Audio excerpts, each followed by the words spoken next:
Maybe your anger isn't something to be ashamed of. Maybe it isn't chaos.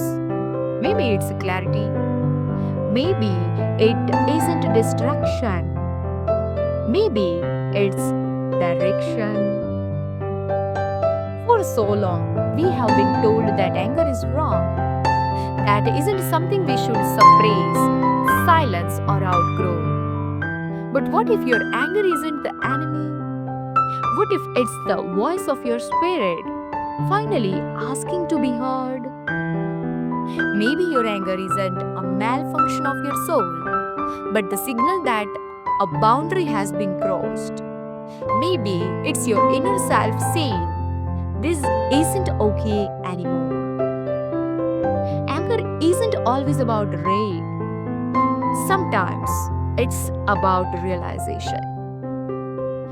It's the awakening that happens when you see something clearly, when you finally understand that you have been too accepting, too quiet, too willing to carry burdens that were never yours to bear. There is sacred fire within all of us, a fire that burns not to destroy, but to illuminate. It clears away the old stories, the false peace, the places where you have been pretending everything's fine. It reminds you that your power lies not in pleasing everyone, but in honoring yourself. So, instead of suppressing your anger, listen to it. Ask it, what are you trying to show me? You might discover that beneath that fire lies deep love.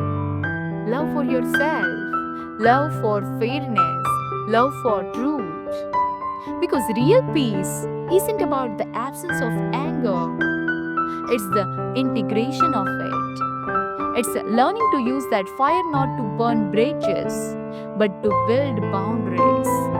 Not to lash out, but to rise up. Let your anger guide you toward awareness. Let it show you where your energy deserves protection. Let it remind you that even fire, when directed with purpose, is life-giving. It warms, it lights, it transforms. So maybe your anger is not your downfall. Maybe it's your awakening. The secret sign that your spirit is alive and speaking, and it's finally time to listen. Affirm this. My anger is not my enemy. It is a messenger, reminding me of my worth, my truth, and my boundaries. Here your challenge of the day. When you feel triggered or angry today, don't rush to silence it. Pause and ask yourself, what is this emotion trying to protect? Write down what comes up without judgment. You may discover that beneath the anger is something softer, a truth that simply wants to be